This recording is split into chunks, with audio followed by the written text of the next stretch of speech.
هنعمل بقى مع بعض الحشوات بتاعتنا. الحشوة الأول، طبعا الحشوات حسب الموجود عندك في البيت، يعني ما تنزليش تشتري حشوات مخصوصة.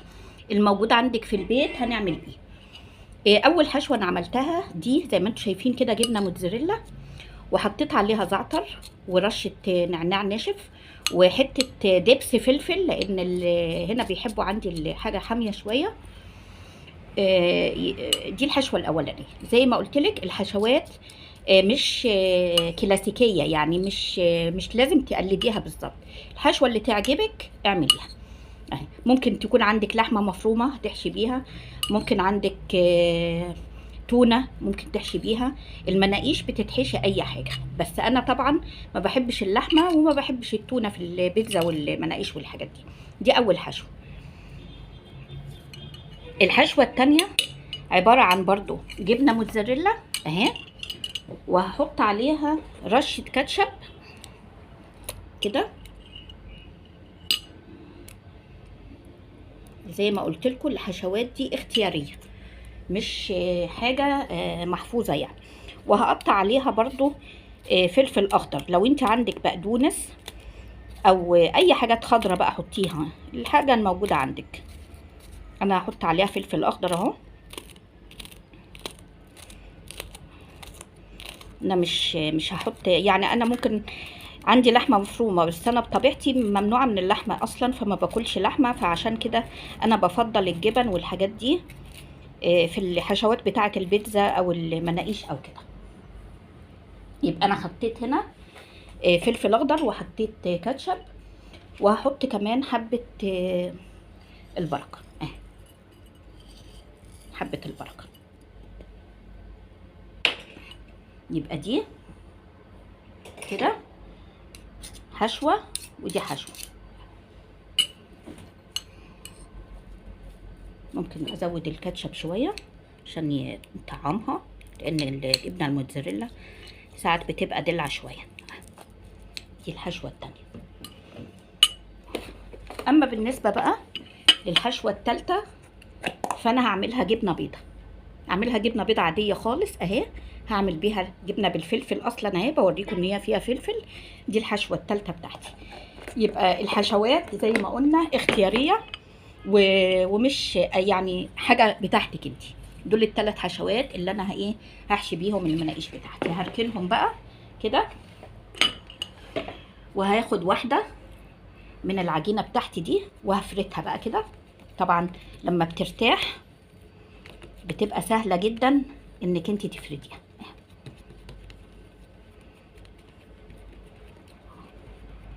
طبعا مش عايزينها رقيقه قوي عشان ما تنشفش في الفرن. طبعا زيت الزيتون هو اللي مخليها لينه كده. انا حطيت لها حبه زيت زيتون حلوين تاني بعد ما حطيت حبه معاكم. وهبدا بقى ان انا اعملها بطريقه يعني الهدف من المناقيش ان انت تقفليها من الخارج. بمعنى ان احنا لو حطينا اي حشوه وهي بالشكل ده هتطلع، فاحنا عايزين الحشوه ما تطلعش. فانت اعملي اي شكل. يعني ايه؟ يعني بمعنى اصح ممكن تتنيها بالطريقه دي كده اهي، تعملي لها حرف يعني كده اهي. يبقى احنا عرفنا الحاجات، الحركه اللي احنا بنعملها دي بنبقى بنعملها قصدنا ايه؟ ان الحشوه ما توقعش من العجينه اهي. دي اول واحده. وبعد كده بقى زي ما انتم شايفين هحط الحشوه اللي انا عاملاها.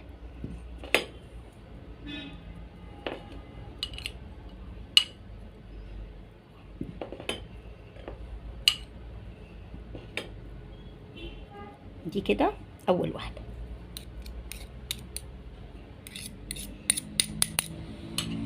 هاخدها بقى زي ما انتم شايفين كده واحطها في الصينيه بتاعتي.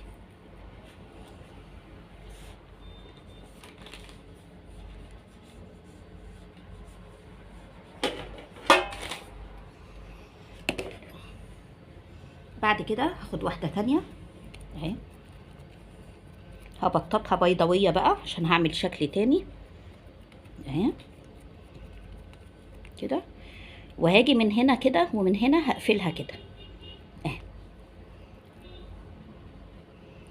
ومن فوق برضو بالطريقه دي كده. شايفين هيبقى ده شكلها. وهحط فيها برضو من الحشوة اللي انا عاملاها.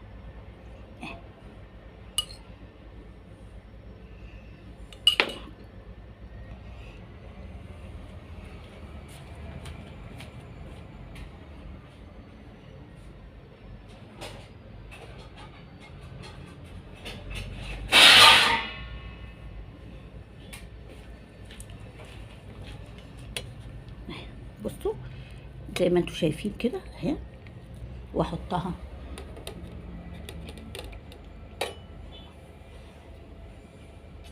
هعمل كمان واحده اهي. زيت الزيتون مخلي العجينه تحفه، وان انتي تسيبيها ترتاح شويه ده بيخلي العجينه جميله جدا. بصي مريحه ازاي وانتي بتبططيها، مريحه. هنعمل برضو شكل تاني اهو كده. طبعا المناقيش دي تنفع لفطار شم النسيم مثلا، يوم شم النسيم تعمليها من بالليل اهي. عملت شكل تاني، هحط برضو فيه الحشوه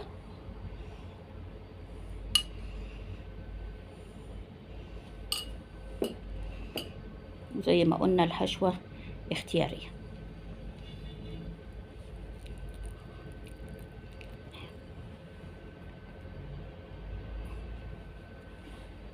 هعمل كمان واحده لحد ما اخلص الصينيه دي معاكم.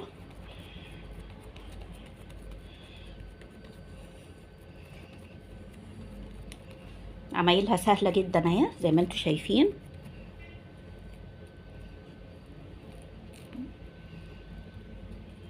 ما ترققهاش، مش عايزينها تبقى رقيقه عشان ما تنشفش في الفرن ويبقى فيها لحم واحنا بناكلها كده.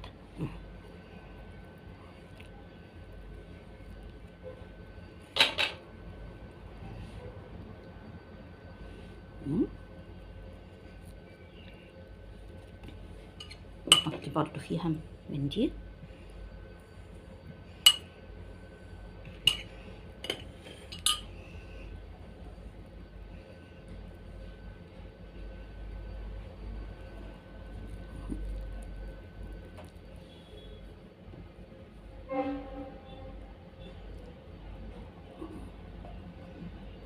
تظبطيها كده عشان ايه ما تطلعش بره معاكي.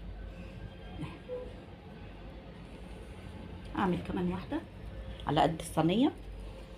طبعا لازم هنسيبهم برضو يرفعوا شويه تاني، يعني في كل مرحله بتسيبي الحاجه بتاعتك ترفع شويه.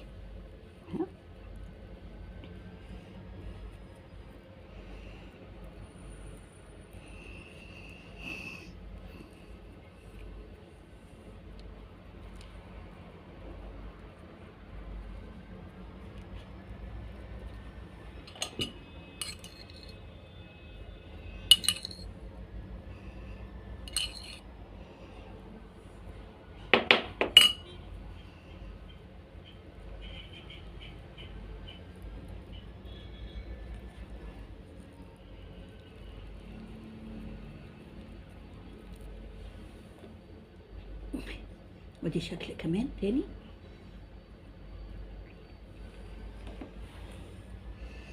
اعملي بقى الاشكال اللي تعجبك اهي عشان ما اطولش عليك الفيديو.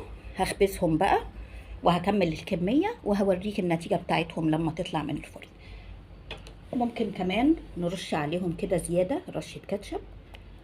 طبعا دي ما خدتش كاتشب هنرش عليها.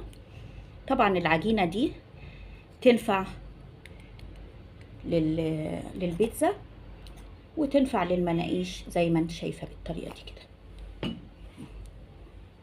ده شكل المناقيش. وطبعا انت لو عايزه تبتكري فيها اكتر من كده اشكال براحتك، هنسويها وهرجع لكم واوريها لكم.